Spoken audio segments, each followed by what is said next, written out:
മുല്ലപ്പെരിയാർ പൊട്ടുമോ? പൊട്ടിയാൽ എന്ത് സംഭവിക്കും? ഇങ്ങനെ നീളുന്ന നിരവധി ചോദ്യങ്ങളും അതിനുള്ള ഉത്തരങ്ങളുമെല്ലാം മലയാളികൾ ചർച്ച ചെയ്യാൻ തുടങ്ങിയിട്ട് വർഷം കുറയായി. സുനാമി, പ്രളയം, ഉരുൾപൊട്ടൽ, മണ്ണൊലിപ്പ് തുടങ്ങിയ പ്രകൃതിക്ഷോഭങ്ങൾ ഡാം തകർന്നാൽ ഉണ്ടാകുന്ന ദുരന്തത്തിന്റെ ചെറിയ പതിപ്പുകൾ മനസ്സിലാക്കി തന്നു. എങ്കിലും ഒരു ഡാം പൊട്ടൽ ദുരന്തത്തിനു വേണ്ടി കാത്തിരിക്കുന്നത് പോലെയാണ് മലയാളികളുടെ ഇപ്പോഴത്തെ ജീവിതം. അതേസമയം വരൾച്ചയുടെ നെല്ലിപ്പലകയിലും കൃഷിക്ക് പ്രാധാന്യം നൽകുന്ന തമിഴ്നാട് പറയുന്നത് മുല്ലപ്പെരിയാർ പൊട്ടില്ലെന്നാണ്.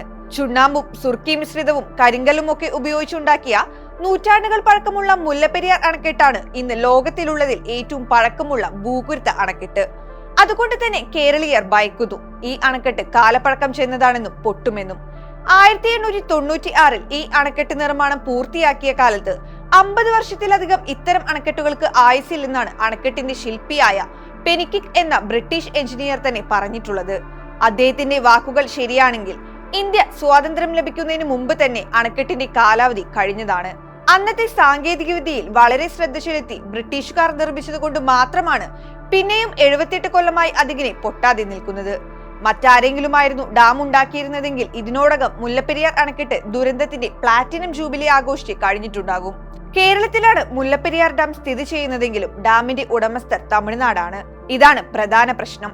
വെള്ളം ഇവിടെയും അതിന്റെ ഉടമസ്ഥർ അവിടെയും ഇരുന്ന് നടത്തുന്ന എല്ലാ പ്രശ്നങ്ങൾക്കും കാരണക്കാർ ബ്രിട്ടീഷുകാരാണ്. ബ്രിട്ടീഷ് ഭരണകാലത്ത് തേനി, മധുര, ദിണ്ടിഗൽ, രാമനാഥപുരം എന്നീ തമിഴ് പ്രവിശ്യകൾ ജലക്ഷാമം അനുഭവിക്കുമ്പോൾ പശ്ചിമഘട്ടത്തിനിപ്പുറമുള്ള കേരളത്തിലെ പെരിയാർ തീരങ്ങളിൽ പലപ്പോഴും വെള്ളപ്പൊക്കമായിരുന്നു. ഇതിന് സായിപ്പ് കണ്ടുപിടിച്ച പ്രതിവിധിയാണ് മുല്ലപ്പെരിയാർ അണക്കെട്ട്. പെരിയാർ നദിയിലെ വെള്ളം അണക്കെട്ടി പശ്ചിമഘട്ടം തുരന്ന് മധുരയിലൂടെ ഒഴുകുന്ന വൈഗി നദിയിലെത്തിക്കാനിട്ട പദ്ധതിയാണ് ഇന്നിപ്പോൾ മുല്ലപ്പെരിയാർ ഡാം എന്ന തലവേദനയായി മലയാളികളുടെ ഉറക്കം കെടുത്തുന്നത്. അണക്കെട്ടിൽ ചോർച്ചയും മറ്റും വരാൻ തുടങ്ങിയതോടെയായിരിക്കണം അണക്കെട്ട് ദുർബലമാണെന്നും ജലനിരപ്പ് 136 അടിക്ക് മുകളിൽ ഉയർത്താൻ പാടില്ലെന്നും പറഞ്ഞ് കേരളവും തമിഴ്നാടും തമ്മിലുള്ള നിയമയുദ്ധങ്ങൾ ആരംഭിക്കുന്നത്. ഡാം പൊട്ടിയാലും തമിഴ്നാട്ടിലേക്ക് വെള്ളമൊഴുകി അവർക്ക് അപകടമൊന്നും ഉണ്ടാകില്ല എന്നതുകൊണ്ട് കിട്ടുന്നിടത്തോളം കാലം വെള്ളമെടുക്കാനാണ് തമിഴ്നാടിന്റെ പദ്ധതി. ഡാം പൊട്ടിയാൽ 35 കിലോമീറ്റർ താഴെയുള്ള ഇടുക്കി ഡാം ആ വെള്ളം മുഴുവൻ താങ്ങിക്കോളുമെന്നുള്ള മുടന്തന്യായവും തമിഴ്നാട് സർക്കാർ പറയുന്നുണ്ട്. ഇടുക്കി ഡാം അല്ലാതെ തന്നെ നിറഞ്ഞു കവിയാറുണ്ടെന്നും മുല്ലപ്പെരിയാറിലെ വെള്ളം കൂടെ താങ്ങാൻ ഇടുക്കി ഡാമിന് ആകില്ലെന്നുമുള്ളത് പകൽ പോലെ വ്യക്തമായ കാര്യമാണ്. ആയുസെത്തിയ അണക്കെട്ടെങ്ങാനും പൊട്ടിയാലുള്ള അവസ്ഥയെപ്പറ്റി ചിന്തിക്കാൻ തുടങ്ങിയാൽ 5-6 ജില്ലകളിലെ ജനങ്ങൾക്ക് മനസമാധാനത്തോടെ ഉറങ്ങാനും പറ്റില്ല.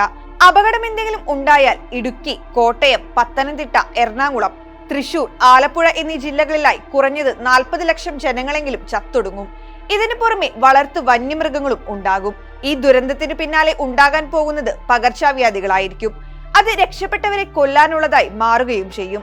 ഇതിൽ മുല്ലപ്പെരിയാറിന്റെ പേര് തമ്മിലടിക്കുന്ന തമിഴനും ഉണ്ടാകും. ഡാം പൊട്ടി ജലം നഷ്ടമാകുന്നതോടെ തേനി, മധുര, ദിണ്ടിഗൽ, രാമനാഥപുരം എന്നിവിടെയുള്ള കൃഷിയെ മാത്രം ആശ്രയിച്ചു കഴിയുന്ന 10,000-കണക്കിന് തമിഴർ വരൾച്ചയും പട്ടിണിയും കൊണ്ട് വലയും. ചുരുക്കി പറഞ്ഞാൽ മുല്ലപ്പെരിയാറിലേത് 2 സമൂഹത്തിന്റെ പ്രശ്നമാണ്. അതിൽ വൈകാരികതയും ഏറെയാണ്. മുല്ലപ്പെരിയാറിൽ അപകടകരമായ പ്രതിസന്ധി ഉണ്ടായാൽ ഇരു സംസ്ഥാനങ്ങളിലെയും ജനങ്ങൾ വെറുതെ ഇരിക്കില്ല. സാമൂഹിക പ്രശ്നങ്ങളുണ്ടാകും, രാഷ്ട്രീയ പ്രശ്നങ്ങളുണ്ടാകും. പുതിയ ഡാം നിർമ്മിക്കുക എന്നത് തന്നെയാണ് ഏറ്റവും പ്രായോഗികമായ കാര്യം. കേരളത്തിന്റെ ആവശ്യവും അത് തന്നെയാണ്.